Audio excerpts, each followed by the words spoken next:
anniversary. 22 years of back-to-back abstinence, and I am coming from, oh man, I came into OA in 1983. And when I thank Sarah and thank Judy, sorry I'm late. I came into OA in, I want to say 1983. I actually was told about it by a therapist who had learned from a client of hers. The client had come to this therapist saying, talking about the food, and like after a couple of weeks came back to the therapist and said, I think I found something that's going to work for me. And she said that she found this program. At the time it was, OA, and that thank you very much, but I'm going to go do this. So this therapist is passing this on to me. And I had been spending, I was finished grad school. I was supposed to be looking for a job, but I actually had to be dieting full time, which meant, how can I look for a job? I got to diet, because my first friend in life was getting married in my hometown, and I was going to be in that wedding. And I think I might have been 30 at that time, no partner, I'm the spinster. And of course I want to be thin for this. So I was actually sleeping on a friend's couch. I went to the friend's therapist, who didn't even charge me. She was a lovely, lovely woman, quite inappropriate, because I remember I started talking, my usual rant. I hate myself. I'm fat. I'm ugly. And I hate myself, depressed. And I mean, I don't know how many years I've been doing therapy on and off, and that was the same song the entire time. So so this therapist had said to me, and I started talking about the food because I was dieting, and I was looking for a job. And she said, oh, Lauren, sometimes when I just eaten too much, I just go upstairs and, stick my finger in my throat, Then, first of all, I had tried that. That didn't work for me, So anyway, this therapist tells me about this gray sheet thing. And at the time, and we're talking, I keep on getting confused, either 83 or 85. I'm old, so I don't remember things. You think you would never forget, but you do. And so at the time, it was just like an answering service. There was no office, or, there may have been a hierarchy, but you'd call this answering service, and they'd look, you tell them where you live, and they'd look at the meeting list, and they tell you about the closest meeting. And when the therapist had told me about this, what her client had said to her, she had said that she was going to these blue sheet meetings. So this poor answering service person who, she answers it for doctors, dentists, OA.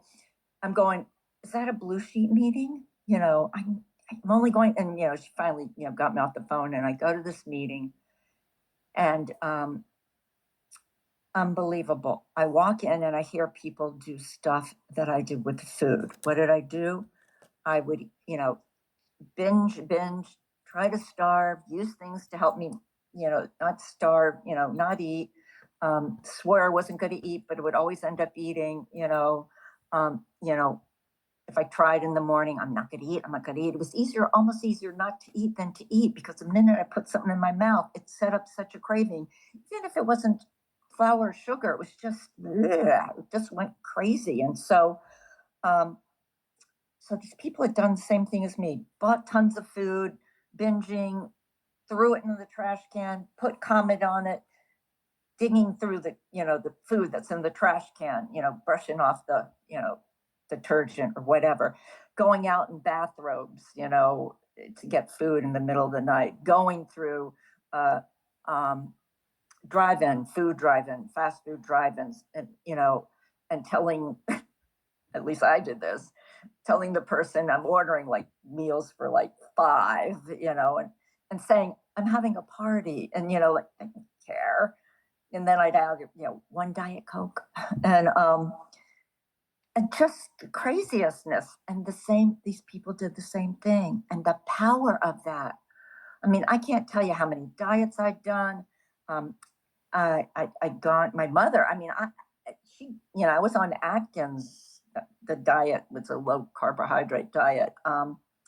What is that? Maybe seventh grade, 12. And she's making all these fake foods that are supposed to, out of air and water that's supposed to taste like something else. And she, toiled over it, making it. I could not eat off them all. I could not stop. And I remember she took me to diet workshop. And this was a time, actually, I was in college at this point, and I guess I was home for the summer, and we went to a diet doctor. It's like, don't tell your father. He gave a shot and some drugs. I mean, if I took speed, I could eat right over it. It didn't stop me. And I remember this doctor's name was Dr. Roach. Probably spelled it different than ROACH, but I grew up in Florida, and the roach is the state bug. It's like everywhere. So, but none of those worked. I remember I always thought I got something new, kind of got high off of it, would do the diet. I've lived this. No, hadn't happened. Didn't happen. And I mean, earliest age, I can understand food was the most important thing. My early memories are, I'm 71 and I'm terrified of mental cognitive impairment. But if I think of a time and a food, it is sharp. It's in like living color. I remember when I moved to the Boston area and I lived near this grocery store, I know the thing I would get. Well, I'd get a lot of things, but what I really wanted, I can see it right now. It's amazing. It must be something in my brain somewhere that lights up, and it's been a repository of all the foods I've ever, looked for to binge on. But somewhere around, I had eating buddies, but somewhere around 11 and 12, they started dropping off. And I became conscious. First of all, you're conscious of boys. And that's when I started to diet. And that's too when the self-hate started to bloom. And sort of like I had an inside and outside. I had, I looked friendly and all that, like I fit in.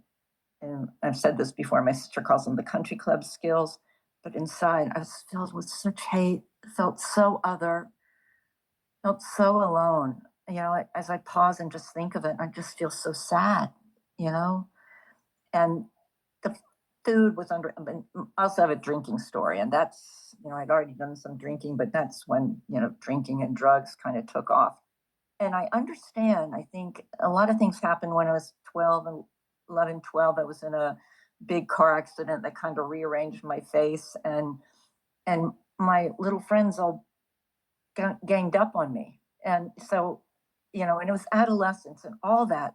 I look back and I think that's when my depression started, and certainly my abuse of food and alcohol was some sort of self-medication, but I'm also an addict. So, I tried the binging and starving. I had a fake I call it a fake anorexic because I'm not, I have that anorexic head. If I'm losing, I want to lose more, but I'm not an anorexic. But I had this fake one where I really launched war on food. I would imagine my favorite food with all sorts of vermin on it, and I exercised compulsively. And, I got thin, but man, I was cuckoo, totally cuckoo. My family, I remember on like Sundays, we'd have like cold cuts for dinner, and they'd be like little marbleized meat. You'd see a little strain of fat. I'm like cutting out that little strand of fat. And then when I went away to college, I heard you gained weight on the food plan. I'm living in a dorm. What am I going to eat? I knew every vending machine on that campus, and I would eat such weird things. People would. I was like in a real college town, and everything was delivered. And way back then, people delivered stuff, and the Italian round thing that was very popular. I would only eat the outsides of it, sort of like the rims. That was my way of controlling. And people I didn't even know on my dorm floor would bring me their box with those in it. I'd eat those. So very weird things that I tried to control it.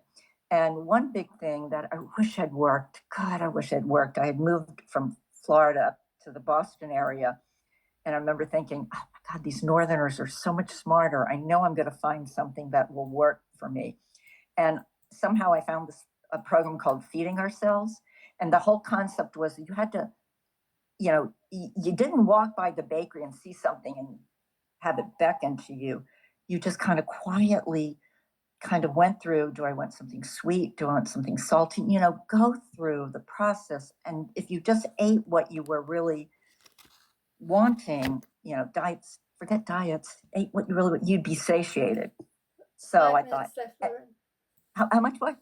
Is that it? 5 more minutes. Okay. So you're supposed to eat things, lovely, maybe meditate before. I wanted it so badly to work and it didn't. The one thing I did learn, we were supposed to bring in our favorite food for, to eat it mindfully in the meeting, the therapy group. And first of all, I couldn't figure out what my favorite food, but I focused on one thing and I realized I didn't like eating it slowly. I didn't like savoring it. I liked shoving it in my mouth. That's the way I ate. It was like shoving it in. So just to say, I one by one, I had friends in OA that were not getting abstinent like me. And I lived in the greater Boston area. I knew Cambridge was right across the river from where I was living. And I knew about GreySheet and I thought, hell no. But one by one, they started going to GreySheet and it was like, well, my life is over. I guess so. I hate, and I have to, sorry to say food, but vegetables, hated them. I had no palate for them. I thought, well, I don't know what I'm going to do. Anyways, came to GreySheet, found out it is the easier, softer way for me. Who would have thought? It fits me like a glove. It eliminates the various things that set off the craving and it gives me boundaries. Because I don't have it. I'm missing that. I don't know, addict, missing link, something that, if not a Homo sapien, I'm a Homo whatever. And I got abstinent. And so it was 2002, I got abstinent.